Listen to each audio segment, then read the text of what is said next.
anticipation, the preparation. That was 5 years of dedication. That was 5 years of dreaming coming to fruition right now, ladies and gentlemen. That man came prepared.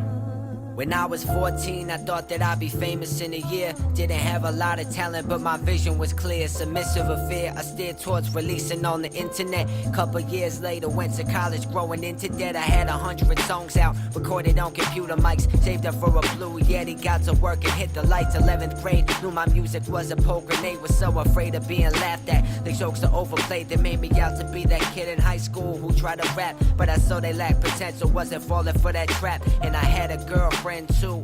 I was young and getting ass for the first time, and like men too, all my energy was focused on her body, not her soul. Didn't write a lot of lyrics and my music took a toll. Had to get it in control, so we broke up. With 17, low self-esteem, so we smoke up. Now senior year approaches, I'm trying to make this music happen while I'm ashing roaches. Football was every day, I listened to my coaches, but every night my drive to write ferocious. And I started hanging with this girl who played with my emotions. She's the type to get you hypnotized.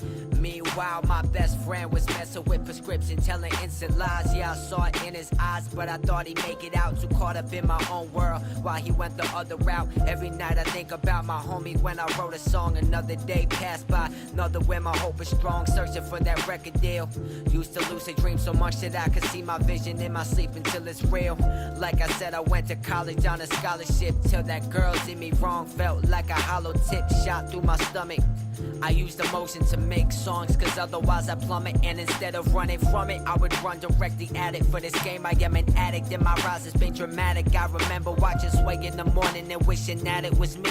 Didn't care for education or some worthless degree. I wanted to flee, so I would sit inside and write the truth. Only happiness I found was isolation in the booth. Long durations of my youth would spend mimicking the legend like the Beatles and Sam Cooke. They felt like my brethren, I am destined for success. Yeah, I've known since an adolescent, since the first day I made a song, never second guessed it. The day that I opened up for DMX was the crazy experience. Mine went delirious, 1,000 people in the room. Listen, when I started rapping, felt good to be the captain. Beat dropped, I started snapping, set stunned, they started clapping. I was elated, never could be jaded. Every time I'm frustrated, I just pray to the world and know I'm gonna be rewarded. I stuck it out through thick and thin and never once aborted. Last summer I had moved out the house where I grew up, cause a fight that blew up, not the plan that I drew up. So I threw all my belongings in my car and I drove away, looking for a place to stay. Dark time in my life, but I knew I'd find a way. My girl was always there, life had been so up and down, but all she ever did was care. But she was in college, so no,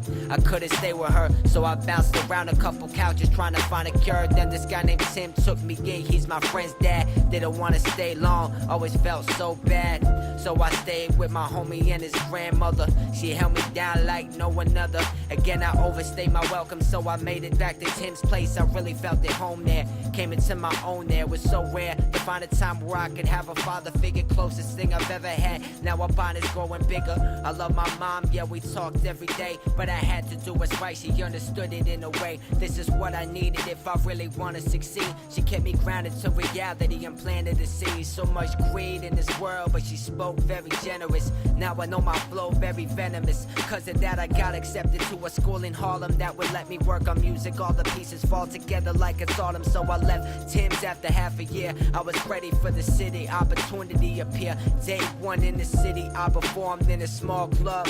Ripped my verses and they showed love. This dude came up to me and gave me his number and told me that his name was Johnny and he wants to help my vision. He could put me with somebody, but I thought that he was full of shit, like everybody been before. Come to find his name is Johnny Nunes. He had been on tour with Jay-Z and Rockefeller, taking shots of every artist, big name photographer. Come to learn, he worked the hardest. He brought me up to a room of people to spit a verse. All of them were asking who I was, started moving with the buzz. This guy Rich said he wants me on Sway in the morning and he make it happen in a snap. Dreams are falling in my lap, I know my path is rap. It's not a question, I got there cause I what I earned without a bad suggestion. So I went and Sway show and spit a 5-minute verse. I rehearsed so many times, so many rhymes back to back, crafted to a dime. Got respect from Sway, can't describe the way I felt that day. Fast forward, I'm on MTV with Rick Ross, is crazy as fuck. My dream is really gonna happen, not a product of luck, because I spent so many hours in my basement all alone, trying to craft the music that you listen to on your phone. And no, I never thought to quit, I knew where this would go, but it takes a long time for the people to know I'm my own man. I got a plan that I run with, gotta make sure whatever you do, you have fun with. We are just a product of the person that we choose to be. I'm a different man than the person that you used to see, yeah.